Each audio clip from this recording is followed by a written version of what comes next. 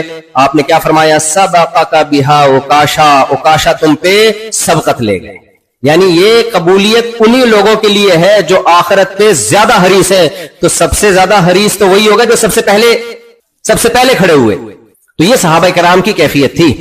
آج وظیفے پڑھ رہے ہیں, میرا فلاں کام ہو جائے, میرا یہ والا کام ہو جائے. بھائی اپنے آپ کو اللہ کے حوالے کر دو, اللہ کو راضی رکھنے کے لیے ذکر کیا کرو. آخرت میں دنیا بھی مانگو اللہ سے, لیکن آخرت زیادہ مانگو. اللہ کی رضا کی فکر زیادہ کرو. اللہ آپ کے کام خود ہی بنائے گا, نہیں بھی بنے تو صبر کی توفیق دے دے گا اس میں. اب دیکھو جادوگروں کا کام بنا یا دنیا کے لحاظ سے بگڑ گیا کام. جادوگروں کا کام تو ایمان لانے کے بعد کاروبار میں برکت ہوئی یا بیڑا غرق ہو گیا کاروبار کا, ہے ختم. لیکن انہوں نے اپنے آپ کو اللہ کے حوالے کر دیا اور کہا کہ جو ہے اب کون کرے گا, اللہ. اور اللہ ضائع نہیں کرتا. فقضی ما انت قاض انما تقضی هذه الحیات الدنیا انا آمنا بربنا لیغفر لنا خطایانا وما اکرہتنا علیہ من السحر واللہ خیر وابقا. یہ بڑی زبردست کہا کہ اللہ جو بدلہ دے گا وہ تجھ سے زیادہ بھی ہوگا اور ہمیشہ بھی رہے گا. تو جو بدلہ دے گا وہ اللہ کے بدلے سے کم اور ختم, تھوڑے دنوں میں ختم. اللہ جو دے گا وہ تجھ سے زیادہ بھی ہوگا اور ختم بھی نہیں ہوگا. تو بے وقوفی ہے کہ زیادہ کو چھوڑ کے کم پہ راضی ہو جاؤ, ہمیشہ کو چھوڑ کے فنا ہونے والی چیزوں پہ راضی ہو جاؤ. آپ کے لیے شادی میں 2 آپشن ہو. ایک خاتون ہے جو کہہ رہی ہے آپ سے شادی کر رہی ہوں, لیکن محلے والوں نے بتایا کہ آپ سے پہلے بھی کئی مردوں سے یہ شادی کر چکی ہے, 2-4 دن کے بعد مارکیٹ سے کیا ہو جاتی ہے, شارٹ بھاگ جاتی ہے. اور ایک بیوی وہ ہے جو اس سے خوبصورت بھی زیادہ ہے, اخلاق میں بھی اچھی ہے. لوگ کہہ رہے یہ خاندانی آدمی کی بیٹی ہے, یہ جب شادی کرے گی تو اس کی ڈولی آئی ہے, کھٹولی نکلے گی, جنازہ نکلے گا, خود تمہیں چھوڑ کے کبھی نہیں بھاگے گی. پہلی والی بدصورت بھی ہے, رپورٹیں بھی کلیئر نہیں ہے اس کی. رپورٹس یہ ہے کہ یہ پہلے بھی کئی دفعہ اس کی شادی ہوئی ہے اور طلاقیں لے کے بھاگتی ہے. یہ تو کس سے کرو گے شادی؟ جب تک نوجوان کو شادی کی مثال نہ دی جائے سمجھ میں ہی نہیں بات آتی ہے. وہ جادوگروں کی گھنٹے سے مثال دے رہا ہوں, کوئی سمجھ میں نہیں آئی ہوگی ان کو, یہ مثال سمجھ میں آ جائے گی. تو جو کالی کلوٹی ہے, جو بدصورت ہے, اندھیرے میں نظر ہی نہیں آتی, وہ اتنی بلیک ہے, تو وہ اور بے وفا بھی ہے. اخلاق اچھے ہوتے تو چلو پھر بھی کہتے ہیں, اور دوسری خوبصورت بھی ہے, با اخلاق بھی ہے, با وفا بھی ہے, یعنی اس سے بہتر بھی ہے اور رہنے والی بھی ہے. تو ترجیح کس کو دو گے؟ اور ایسی صورت میں اگر کوئی کہہ رہا ہے پہلی کو ترجیح دوں گا, حالانکہ پتہ ہے بھاگ جائے گی, تو وہ بے وقوف حماق. حکیم اختر صاحب رحمہ اللہ تعالیٰ ایسے لوگوں کہتے تھے انٹرنیشنل گدھے, کہتے تھے نا وہ لفظ استعمال, انٹرنیشنل احمق. تو یہ انٹرنیشنل گدھے ہیں یا نہیں ہے؟ اس لیے میرے بھائی مسلمان دنیا کماتا بھی ہے, دنیا میں انجوائے بھی کرتا ہے اللہ کی نعمتیں, لفٹ نہیں کراتا زیادہ دنیا کو, سمجھ رہے ہو؟ دنیا کو زیادہ ویلیو آپ کہو بھی پھر کماتا کیوں ہے جب ویلیو نہیں دیتا؟ دیکھو جب آپ سفر میں ہو تو سفر میں کوشش کرتے ہو بزنس کلاس کا انتظام ہو جائے تو بزنس میں سفر کر لیا جائے, رفیق سفر آپ کے ساتھ اچھا ہو, کھانا سفر میں اچھا ہو. لیکن یہ نہیں ہوتا کہ بزنس کلاس میں سفر کر رہے ہو تو سیٹوں سے اور ایئر ہوسٹس سے آپ کو محبت ہو جائے. اب آپ ڈھاکہ ایئرپورٹ پہ اتر رہے ہو, آپ بول رہے ہو اتنی اچھی سیٹیں اور ایئر ہوسٹ اتنی اچھی, مجھے ابھی پرانی والی نظر آئے گی گھر جا کے, نہیں مجھے یہ والی چاہیے, چل میرے ساتھ, اور رو رہے ہو. اور لوگ کہہ رہے ہیں کیوں رو رہا ہے؟ آپ اپنی بیوی کی اور ایئر ہوسٹس کی تصویر لگا کے دکھا رہے, دیکھو یار رو نہیں, اس سے بچھڑ رہا ہوں میں. تو لوگ کہیں گے کیا کمبخت تجھے پتا نہیں تھا کہ یہ مسافر خانہ ہے, یہ جہاز ہے, اس میں تو سب اتر جاتے ہیں. پہلے سے جب تجھے پتا تھا کہ یہ جہاز ہے یا یہ ٹرین ہے یا یہ بس ہے, یہ دل لگانے کی جگہ نہیں ہے, ٹائم پاس کرنے کی جگہ ہے. تو تو ٹائم پاس کرنے کے لیے بزنس کلاس میں سفر کر, ٹھیک ہے, کھانا اچھا ملتا ہے, سروس اچھی ملتی ہے, دل لگانے کے لیے تھوڑی کیا جاتا ہے. تو ہمیں اگر اللہ نے دولت دی ہے یا نہیں دی تو ہم کمائیں گے تاکہ سفر ہے اچھا گزر جائے. دل اس دنیا کو, بے وفا دنیا کو لگانے کی حماقت نہیں کریں گے. اتنے بے وقوف تھوڑی ہے دل لگا کے بیٹھ جائیں. دل لگانے کی 2 علامتیں بس وہ بیان کر کے بات ختم کرتا ہوں. آپ کہہ سکتے ہو ٹھیک ہے جی ہم تو دنیا سے دل نہیں لگاتے.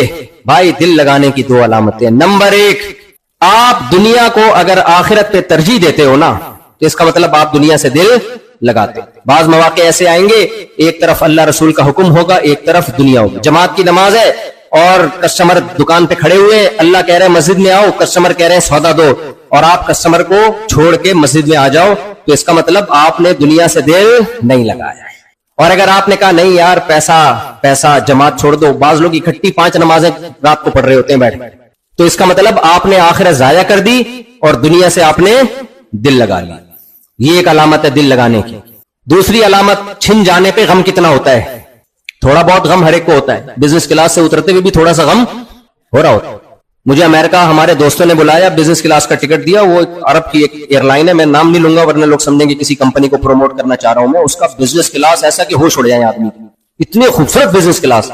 میں جب گیا تو واقعی میرا دل نہیں کر رہا تھا اترنے کا, حالانکہ امریکہ پاکستان سے امریکہ کتنی لمبی فلائٹ ہے, کتنی لمبی, لیکن اتنا مزہ آیا اس میں, ایسے مزے سے سب چیزیں آ رہی ہیں, جو ہے وہ پانی بھی آ رہا ہے, چائے بھی کراچی والی چائے مل رہی ہے, اور دال چاول مچھلی فلانا, اور ایٹیٹیوڈ اتنا اچھا, اور اپنا الگ سیپریٹ روم, آرام سے لیٹے ہوئے ہیں, جب چاہیں بیٹھے ہوئے ہیں, جب چاہیں لیپ ٹاپ کھول کے پڑھ لیں, کچھ مطالعہ کر لیں کتاب کھول کے, اتنا سکون سے. پھر نیند ایسی گہری, جب میں اترا میں نے کہا کاش ابھی امریکہ نہ آتا, یہ جہاز دنیا کے 3 چکر لگا کے امریکہ پہنچتا.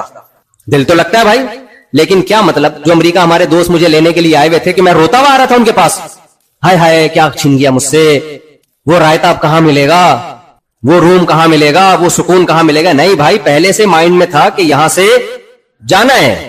تو دنیا چھننے سے کچھ نہ کچھ غم ہر انسان کو ہوتا ہے, لیکن وہ لمٹ میں ہونا چاہیے. ڈپریشن میں چلے جانا, خودکشیوں کی طرف چلے جانا, پاگلوں جیسی باتیں کر لینا, ہم غریب ہیں ہائے ہائے ہمارا کیا ہوگا, اور آپ تو ویسے غریب ہیں بھی نہیں. بنگلہ دیش تو ماشاءاللہ کافی اکنامکلی ترقی کر رہا ہے, لیکن امیر ہو یا غریب ہو دنیا سے دل لگانے کے. تو جب دنیا اور آخرت ٹکرائیں گے, ترجیح کس کو دینی ہے؟ آخرت کو. بس اس کی چند مثالیں دے کر واقعی میں بیان ختم کرتا ہوں, کیونکہ مثالیں نہیں دوں گا تو پھر بات سمجھ میں نہیں آئے گی. پہلی مثال نماز. نماز کے لیے آؤ گے, شیطان کھینچے گا آپ کو, دل کھینچے گا آپ کو, دکان کھینچے گی, آپ نے دنیا کو لات مارنی ہے اور نماز قائم کرنی ہے. کریں گے کہ نہیں کریں گے؟ نمبر 2, خواتین بھی بیان سن رہی ہیں, دل آج کل کسی کا نہیں کرتا عورت کا پردہ کرنے. پہلے زمانے میں جو عورت پردہ نہیں کرتی تھی لوگ عزت کی نگاہ سے دیکھتے ہی نہیں تھے. اب جو پردہ نہیں کرتی لوگ کہتے ہیں لگتا ہے کسی ایجوکیٹڈ فیملی سے ان کا تعلق. پڑھی لکھی خواتین, جتنی دولت آئے گی کپڑوں کا سائز اتنا ہی چھوٹا. آج مالدار عورت کے کپڑوں پہ پیسہ تو لگ رہا ہے, کپڑا نہیں لگ رہا. ایسا ہی ہے نا, مالدار عورت کے لباس پہ پیسہ لگ رہا ہے, کپڑا نہیں لگ رہا. تو پہلے زمانے میں جو عورت پردہ نہیں کرتی تھی عزت نہیں ہوتی تھی اس کی, اب زیادہ عزت اس کی ہے, ایجوکیٹڈ ہے, پڑھی لکھی ہے, بولڈ ہے وغیرہ وغیرہ. آج عورت اگر پردہ کرے تو وہ کس کے حکم پہ کرے گی؟ اللہ کی. وہ دنیا کو لات مار دے. اور میرے بھائی بہت معذرت کے ساتھ, عورت پہ چچا زاد بھائی سے پردہ بھی فرض ہے, دیور سے پردہ بھی, دیور شوہر کا چھوٹا بھائی اور شوہر کا بڑا بھائی جیٹھ, ان سے بھی عورت پہ پردہ فرض ہے. تو اب دنیا اور آخرت جب ٹکرا رہے ہیں تو ہماری مسلمان عورتوں نے کس کو ترجیح دینی ہے؟ اللہ کے حکم کو ترجیح دینی ہے. ہاں جوائنٹ فیملی میں اس طرح پردہ نہیں ہوتا جیسے باہر, بس اتنا کافی ہے کہ سر پہ چادر رکھیں, جیٹھ یا دیور کا گزر ہو تو پردہ تھوڑا سا آگے کر لیا, اس کے سامنے بیٹھ کے گپے نہ ماریں اس سے. سالی کا بہنوئی سے پردہ بولو فرض ہے. آپ اپنی بیگم جب ہوتی ہے اس سے تو بات نہیں کرو, جیسی سالی آتی ہے ایک دم آپ کے اندر ایک عجیب سے ہارمونز ہیں جو حرکت میں آ جاتے ہیں, آپ کے چہرے پہ چمک آ جاتی ہے بھائی, بشرطے کہ وہ سالی خشک سالی کا شکار نہ ہو. خشک سالی کہتے ہیں قحط کو, بعض سالی ایسی ہوتی ہیں قحط زدہ ہوتی ہیں, لیکن اگر تھوڑی سی بھی وہ خوبصورت ہے تو بیگم کو چھوڑ کے کدھر بھاگ رہا ہوتا ہے بھائی. یہ کس غیر مسلم گھروں میں ہو سکتا ہے, ہم مسلم ہیں, اللہ نے ہمارے لیے ہماری بیوی کو بنایا ہے, ہماری سالی کو نہیں بنایا. تو جس نیت سے سالے کو دیکھتے ہو نا سالہ کہیں کا, اسی نیت سے کس کو دیکھا کرو؟ سالی کہیں کی. سمجھ رہے؟ تو سالے کے لیے تو عجیب سے جذبات ہوتے ہیں, سالہ پھر آ گیا, اور سالی آئے تو ماشاءاللہ بڑے دنوں بعد آئی, اس کے لیے کیا ہوتے ہیں؟ بڑے دنوں بعد آئی. تو یہ اللہ کی حدود ہیں, یہ اللہ کی کیا ہے؟ حدود ہیں. اور کیا ہے؟ اللہ نے عورت کو حکم دیا شوہر کو سربراہ مان لو. میں نے آرٹیفیشل انٹیلیجنس سے اپنے بارے میں پوچھا, 4-5 دن پرانی بات ہے, اپنے بارے میں پوچھا یہ کون ہے, کیا باتیں کرتا ہے. آرٹیفیشل انٹیلیجنس نے کہا یہ بندہ کہتا ہے عورتوں کو کہ شوہروں کی اطاعت کیا کرو. یہ لکھا ہوا ہے میرے بارے میں.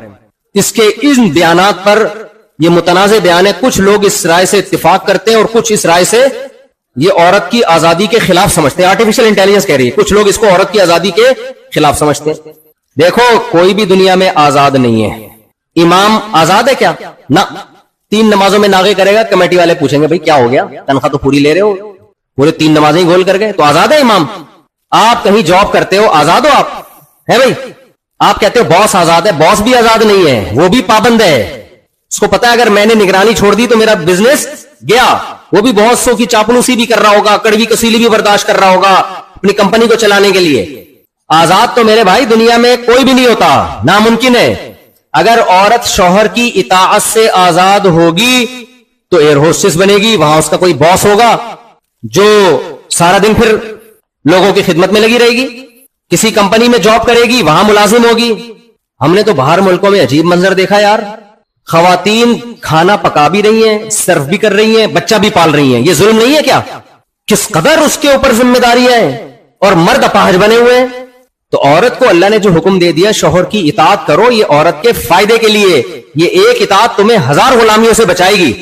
اور شوہر کو حکم دے دیا ساری زندگی کا نان نفقہ اس کے لیے, اور تمہاری وراثت میں بھی اس کا حصہ ہے.